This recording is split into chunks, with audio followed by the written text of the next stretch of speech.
Bonjour tout le monde et bienvenue dans le deuxième résumé de pharmacologie. Aujourd'hui, on entame les voies d'administration des médicaments.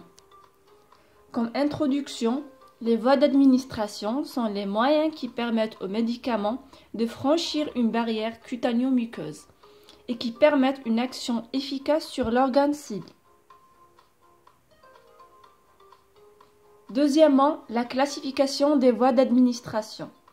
On a deux grands groupes. Le premier groupe sont les voies par effraction cutaneo et ou muqueuse, les voies parentérales. Et le deuxième groupe sont les voies sans effraction cutaneo-muqueuse. On commence par le premier groupe, les voies parentérales. Bon, ces voies ont des avantages comme elles ont des inconvénients. Pour les avantages, ces voies ont un effet très rapide. Par exemple, la voie intraveineuse, elle a un effet immédiat. Ces voies évitent l'effet du premier passage hépatique. On peut les administrer chez les malades inconscients non coopérants, les comateux. Voilà pour les avantages. Et pour les inconvénients, elles sont parfois douloureuses, elles nécessitent des personnes spécialisées et un matériel stérile. Et aussi l'association de plusieurs produits dans la seringue est déconseillée. Voilà. Maintenant, cette voie, les voies parentérales sont divisées en deux voies. On a les voies vasculaires et les voies extravasculaires. Pour la voie vasculaire, on a la voie intraveineuse, intra-artérielle et intracardiaque. Ces trois voies nécessitent, les formes pharmaceutiques doivent être des solutions stériles, limpides, apyrogènes, neutres et isotoniques pour les trois voies. Et les solutions huileuses et les suspensions ne doivent pas être administrées par ces voies. On reprend la voie IV. Elle est presque absolue. Elle évite l'effet du premier passage hépatique. La voie intra-artérielle, elle est peu utilisée parce qu'elle est difficile. Elle aussi évite tout effet du premier passage.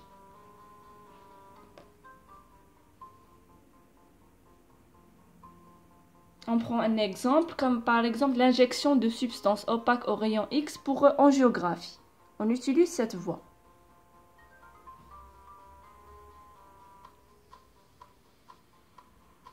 Ensuite, la voie intracardiaque, elle est exceptionnelle. Par exemple, l'injection d'adrénaline pour un arrêt cardiaque. Voilà. On passe aux voies extravasculaires. Bon, ces voies sont utilisées soit pour obtenir une action systémique, soit pour obtenir une action locale. Les voies d'action systémique sont les voies IM et sous-cutanées. Bon, les formes pharmaceutiques pour la voie intramusculaire doivent être des solutions et des suspensions stériles et apyrogènes. Par exemple, des médicaments comme des antibiotiques, des ANS, des hormones. La voie sous-cutanée, donc elle se fait à un angle de 45 à 90 degrés.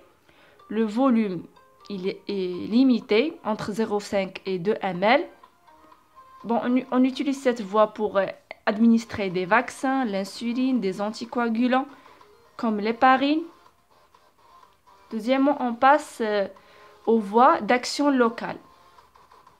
Bon, on a quatre voies. La voie intradermique, la voie intrarachidienne, intra-articulaire et intracéreuse.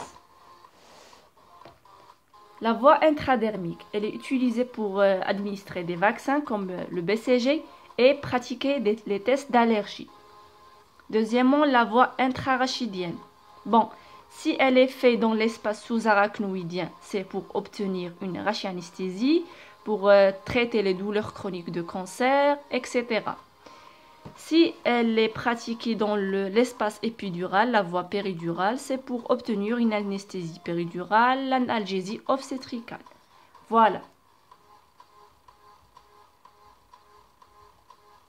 Troisièmement, la voie intra-articulaire. Cette voie est pratiquée dans la rhumatologie pour administrer des corticoïdes.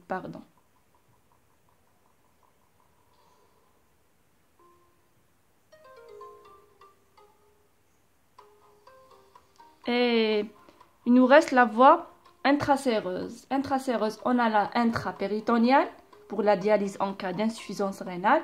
Et on a la voie intrapleurale en cas d'infection pour obtenir un effet antibiotique local.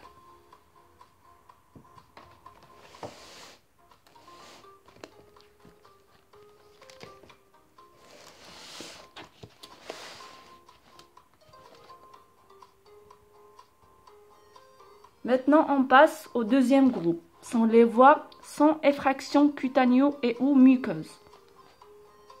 Bon, on a deux voies. On a des voies pour obtenir un effet systémique et on a des voies pour obtenir un effet local. Bon, pour les voies systémiques, on a les voies entérales, pulmonaires et percutanées. Bon, dans l'entérale, on trouve la voie buccale, orale et rectale. On commence par la voie buccale, c'est la voie sublinguale et la voie périlinguale. Bon, il n'y a pas d'effet du premier passage hépatique ni digestif pour la voie buccale. Par exemple, l'administration des dérivés nitrés, la trinitrine en cas d'angine de poitrine. Donc, là, on utilise la voie sublinguale, la voie buccale en général. Deuxièmement, la voie orale ou péros, c'est la voie classique la plus utilisée.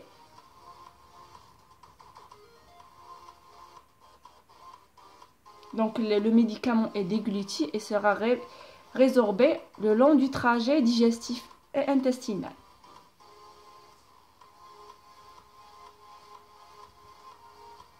Troisièmement, la voie rectale.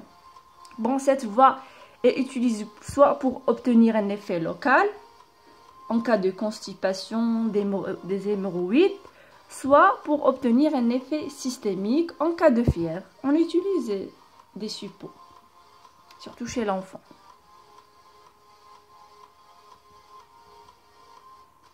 Deuxièmement, la voie pulmonaire, la voie bronchopulmonaire. Bon, on doit utiliser des produits volatiles et gazeux. Cette voie aussi, elle est utilisée soit pour obtenir un effet local, en cas de pathologie respiratoire comme l'asthme, en cas d'infection bronchopulmonaire, c'est un effet local, soit pour obtenir un effet général pour l'anesthésie. Et enfin, la voie percutanée. Donc, une application sur la peau, elle donne une diffusion générale. C'est un effet systémique, comme les patchs et les dispositifs transdermiques.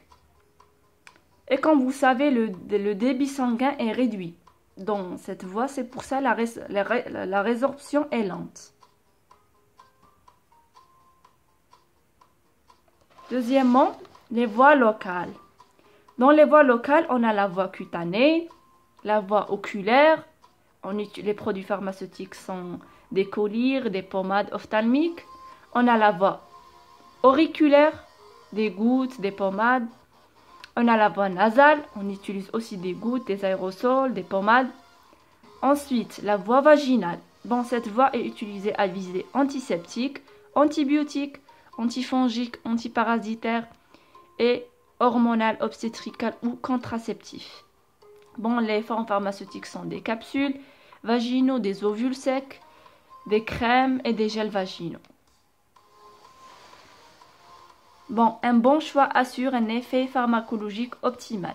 Bon, pour les avantages et les inconvénients de chaque voie, donc j'ai pas détaillé. Et merci d'avoir regardé.